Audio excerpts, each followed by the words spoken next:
Welcome back to the BeeWyzer interview series. We have a specialist today, an expert for behavioral finance that we can interview for you. And we're quite happy to have here with us Roland Ullrich. So let me tell you who Roland Ullrich is in case you should not know him. Roland Ullrich was a long time in investment banking. He was an expert for the capital market business, specializing on equities. He has worked for investment banks in Frankfurt, in New York, in London, so he has seen it all. And then he decided to do something new and to pass on his wisdom, same as BeeWyzer passes on wisdom to people who want to accelerate and have better results. He is a trainer now and an advisor to institutional investors, and he has a special focus on behavioral finance. He has been writing books about it, he's giving speeches about this, so he's been a little bit everywhere in this field. So Roland, thank you for being with us today. My first question is behavioral finance. It's relatively new for financial markets. It has to do with neurological patterns in our brain. Could you just explain once more, better than I could do it in our training videos, what is it actually? Well, first of all, thank you very much for having me here today. And when you talk about behavioral finance, you basically talk about neuro-finance, which is a new research area. And it's in the field of neuroeconomics, a research field that was developed in the late 90s and gained a lot of attention in the meantime. A lot of books were published in the meantime, and it's about trying to explain why investors are so irrational when they make financial decisions.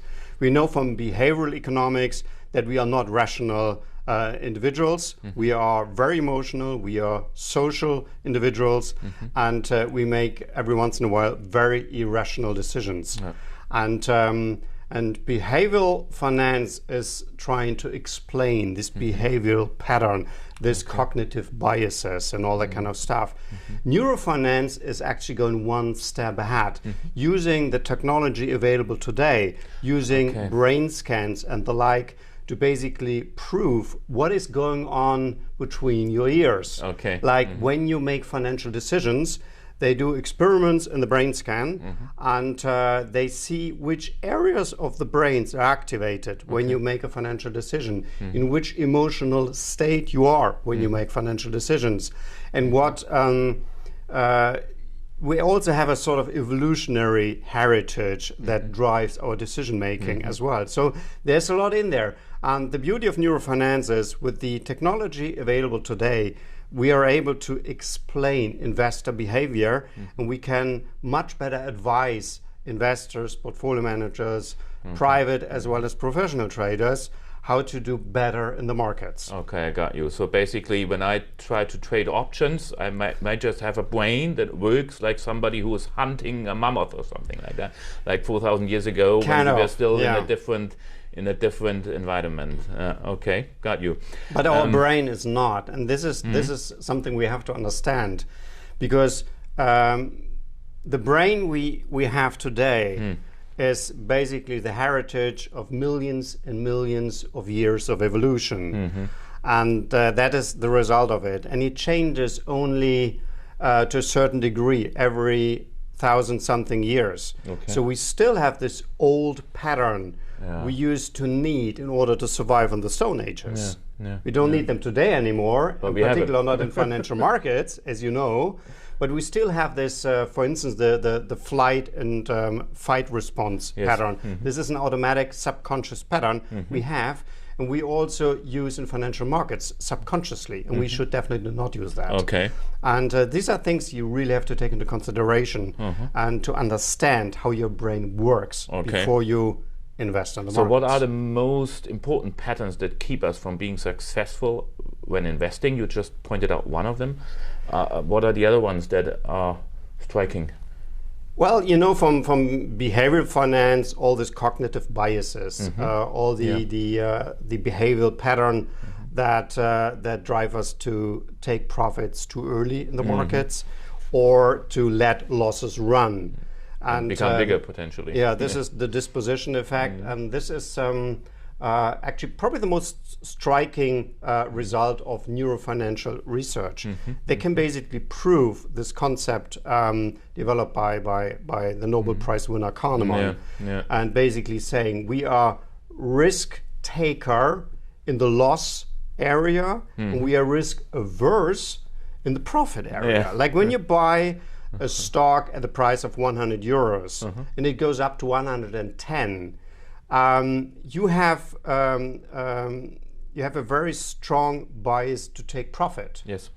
So you go out of the risk instead of saying, listen, I made the right decision, the stock is going up, I'm invested, I'm making a profit, so why don't let it run? But this is from the evolution coming pattern, which is called instant gratification. So we have this instinct, this very strong instinct to take the profit, to realize the profit as soon as possible instead of letting it run. So you become risk averse in the area of profit, but the other way around. I mean, if the stock, for instance, drops from 100 to 90 and you're invested, you get nervous. So you're out of balance, meaning you don't really want to realize this loss because it causes pain, because it's processed in the same area of the brain like physical pain.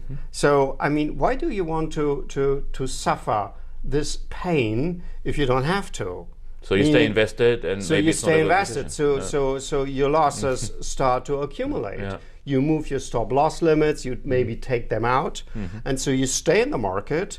And the losses are growing and growing till the moment you start to panic.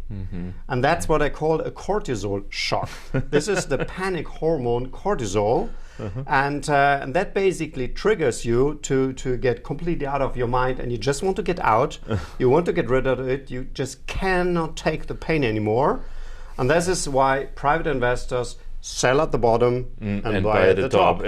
And this asymmetrical behavior in investing is proved by neuro-finance. It basically can show that whether you're in a loss area or in a profit area, it's processed in different areas of the brain in a different magnitude. Because by nature, we are much more loss averse.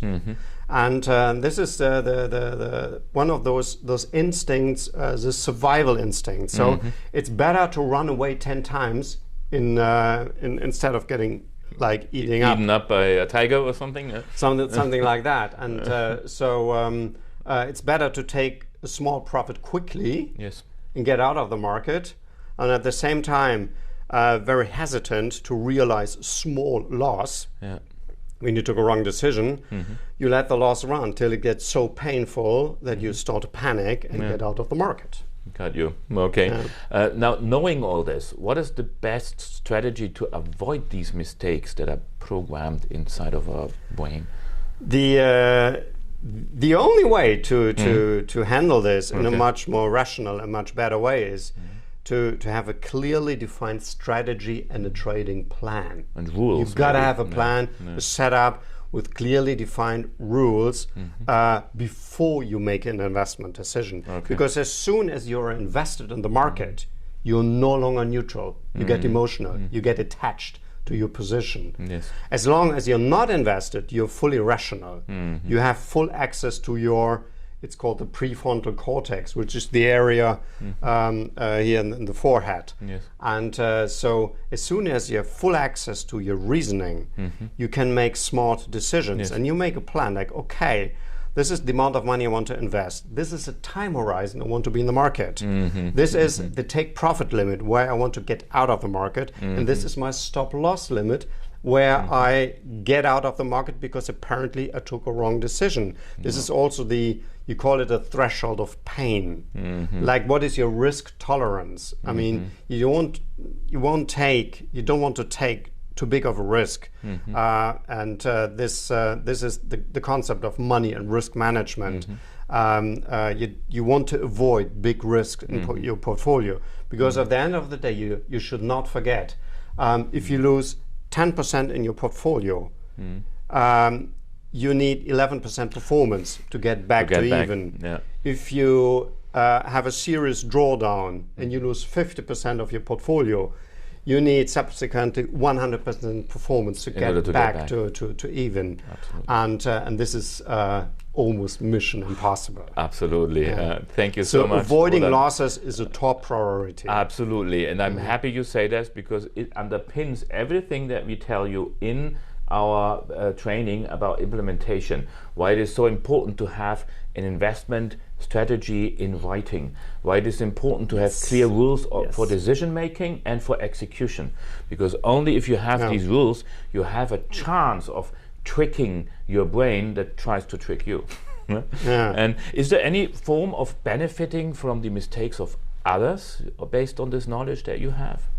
Of course. I mean, you know the shortcomings of your peers in the market because you're always competing with others in the market, and you know that people love to follow the herd. This herd mentality, this herding instinct, is very deeply rooted in our brain, and so that's how bubbles come about. grow and come about.